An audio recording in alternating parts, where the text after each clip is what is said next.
لگائے ہیں کہ وہ ان کے عدالتی کام میں دخیل کاری کر رہے ہیں۔ انہوں نے جج صاحبان نے مثالیں بھی دی ہیں، خطوط کا حوالہ بھی دیا ہے، اسپیسیفک انسٹانسز بھی کوٹ کیے ہیں، اور اب یہ مقدمہ جو ہے سپریم کورٹ میں زیر سماعت ہے، یہ مقدمہ کوئی سیاسی مقدمہ نہیں ہے، نہیں یہ کسی پارٹی کا مقدمہ ہے، یہ پاکستان کی عدالتی تاریخ میں ایک انوکھا ایک واقعہ ہوا ہے جو ایشیا میں اس کی مثال نہیں ملتی ہے، بلکہ شاید ہی دنیا کی کسی جورسڈکشن میں یہ مثال ملے کہ ہائی کورٹ کے چیف جج صاحبان جو اس ہائی کورٹ کا 90% حصہ بنتے ہیں وہ مشترکہ طور پہ اپنی حالت زار بیان کرتے ہیں۔ ہائی کورٹ جو میرے پیچھے یہ بلڈنگ آپ کو نظر آ رہی ہے، یہ اس خیبر پختونخوا کے صوبے کے تمام شہریوں کے بنیادی حقوق کے تحفظ کی ضامن ہے، اور ہم یہ دیکھ رہے ہیں کہ وہاں اسلام آباد میں جو اسلام آباد کے شہریوں کے بنیادی حقوق کے تحفظ کی ضامن لوگ ہیں، جج صاحبان ہیں، وہ اپنے بنیادی حقوق کے تحفظ کا رونا رو رہے ہیں۔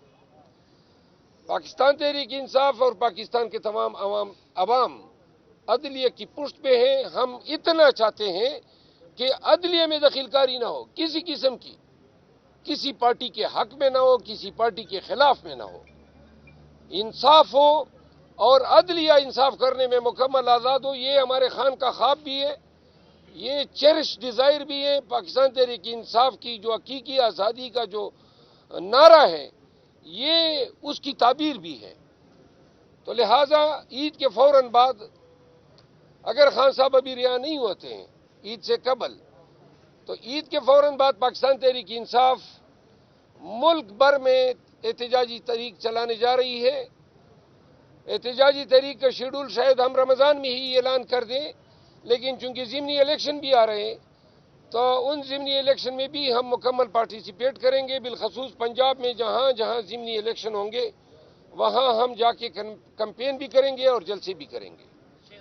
آخری بات یہ ہے کہ ہمارا مینڈیٹ چوری کیا ہے، اور مینڈیٹ ہی صرف چوری نہیں کیا، انہوں نے ہم سے ریزرو سیٹ بھی چھین لیے، ہمارا انتخابی نشان بھی چھینا، ہماری پارٹی کی شناخت بھی ہم سے چھینی، اور جب ہم نے سنی اتحاد کونسل کی شناخت اپنا لی تو کل اسپیکر صاحب نے کہا کہ آپ کو سنی اتحاد کونسل کی شناخت بھی نہیں دیتے ہیں۔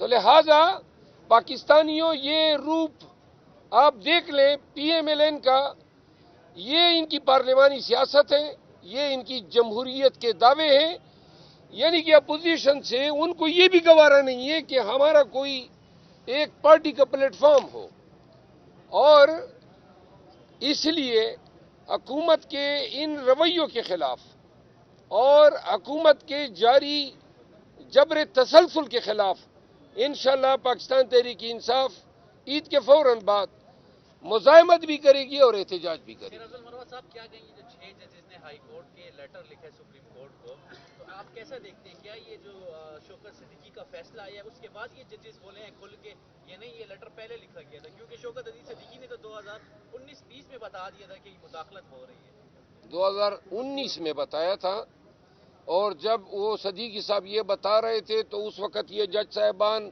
جج بنے ہی نہیں تھے، یہ بعد میں بنے، کیونکہ میں اسلام آباد ہائی کورٹ میں زیادہ پریکٹس کرتا ہوں۔ صرف ایک جج صاحب تھے محسن اختر کیانی صاحب، باقی سارے جج صاحبان 2020 یا اس کے بعد آئے ہیں، اور صدیقی صاحب کا جو واقعہ ہے وہ 2019 کے واقعات ہیں۔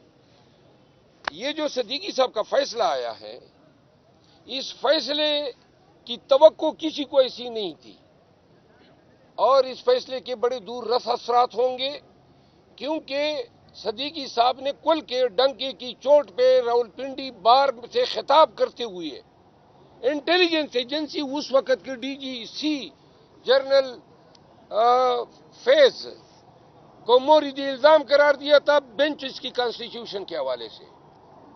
اگر اس وقت عدلیہ اپنے جج کے ساتھ کھڑی ہو جاتی تو آج یہ نوبت نہ آتی کہ وہ تسلسل جاری رہتا۔ تو جسٹس صدیقی صاحب کو تو سپریم کورٹ نے ونڈیکیٹ کر دیا، لیکن اس الزام کی تحقیق سپریم کورٹ نے اس وقت بھی نہیں کی جب جسٹس صدیقی صاحب کا فیصلہ دے رہے تھے. نہ یہ قرار دیا کہ الزام صحیح تھا، نہ یہ قرار دیا کہ الزام غلط تھا. اس طرح جان چھڑا لی کہ جی اس کی پنشن کے واجبات ادا کیے جائے. یہ انتہائی اہم الزامات تھے صدیقی صاحب کے، اور چونکہ اب ان الزامات پہ جو فیصلہ آیا ہے اس کو دیکھ کے یہ جج صاحبان نے ایک چیز میں آپ کو اور بتا دوں، ان 6 جج صاحبان کا یہ پہلا خط نہیں ہے. انہوں نے اس حوالے سے پہلے بھی خطوط لکھے ہیں. یہ پہلے بندیال صاحب کے پاس گئے، موجودہ چیف جسٹس صاحب قاضی فائز عیسیٰ صاحب کے پاس گئے، اور اسلام آباد ہائی کورٹ کے چیف جسٹس عامر فاروق صاحب کے پاس کئی دفعہ گئے، اور انہوں نے تمام تحریری دستاویزوں کا حوالہ اپنے لیٹر میں دیا ہے. اچھا یہ بتائیں سر کہ ضمنی انتخابات سنی اتحاد سے لڑ رہے یا پھر جائی اپنی پلیٹ فارم سے؟ سنی اتحاد کونسل سے. شیر افضل صاحب یہ بتائیں کہ آپ یہیں پر آپ بیٹھے تھے جب الیکشن نہیں ہوا تھا، آپ نے کہا تھا کہ ہم پولیس کو جو ہے نا سزا دیں گے کیونکہ بہت زیادہ ہو گیا. تو اب تو آپ کی حکومت ہے، تاحال کچھ سامنے نہیں نظر آتا. تاحال حکومت تو ہماری ہے، آئی جی بھی ان کا ہے، چیف سیکرٹری بھی ان کا ہے. تو آپ دیکھیں نا، یہ مرکز صوبے کو چلنے نہیں دے رہا ہے. یہ آئی جی جس کو جیل کی سلاخوں کے پیچھے ہونا چاہیے، جس نے پورے صوبے سے حیا اور غیرت چھینی ہے، جس نے پورے صوبے میں ڈاکو راج کو فروغ دیا ہے، اور جس نے پورے صوبے میں خیبر پختونخوا کے بنیادی جو ہمارے روایات تھے ان کو تار تار کیا ہے، جنہوں نے یک کے بعد ہزاروں جرائم کا ارتکاب کیا ہے، ابھی تک آئی جی بیٹھا ہوا ہے. تو لہٰذا مرکز کی صوبے کے ساتھ تعاون کا پیمانہ یہ ہے، پورا قوم دیکھ لیں. سر آپ نے کہا پرائز پوسٹنگ کی جا رہی ہے پولیس میں، لیکن پرائز پوسٹنگ کون کر رہا ہے؟ حکومت یہی آپ آئی لوگوں کی ہے خیبر پختونخوا. نہیں جناب، آپ کو قانون کا علم ہونا چاہیے. خیبر پختونخوا میں عمران خان کی طفیل پولیس کو آزادی دی گئی تھی. 2016 میں پولیس ایکٹ آیا، اور خان نے پولیس کو آزادی اسی لیے دی تاکہ سیاسی اثر رسوخ نہ ہو. خیبر پختونخوا میں سپاہی سے لے کر ایڈیشنل آئی جی تک کا تبادلہ صرف آئی جی پولیس کرتا ہے. پروونشل گورنمنٹ کا اس میں کوئی کردار نہیں ہے. لگائے ہیں کہ وہ ان کے عدالتی کام میں دخیل کاری کر رہے ہیں. انہوں نے جج صاحبان نے مثالیں بھی دی ہیں، خطوط کا حوالہ بھی دیا ہے، اسپیسیفک انسٹانسز بھی کوٹ کیے ہیں. اور اب یہ مقدمہ جو ہے سپریم کورٹ میں زیر سماعت ہے.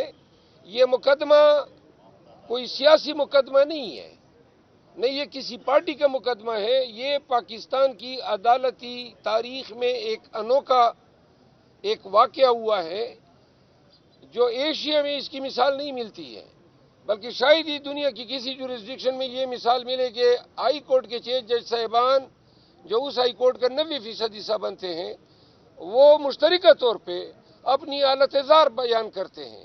ہائی کورٹ جو میرے پیچھے یہ بلڈنگ آپ کو نظر آ رہی ہے، یہ اس خیبر پختونخوا کے صوبے کے تمام شہریوں کے بنیادی حقوق کے تحفظ کی ضامن ہے. اور ہم یہ دیکھ رہے ہیں کہ وہاں اسلام آباد میں جو اسلام آباد کے شہریوں کے بنیادی حقوق کے تحفظ کی ضامن لوگ ہیں، جج صاحبان ہیں، وہ اپنے بنیادی حقوق کے تحفظ کا رونا رو رہے ہیں.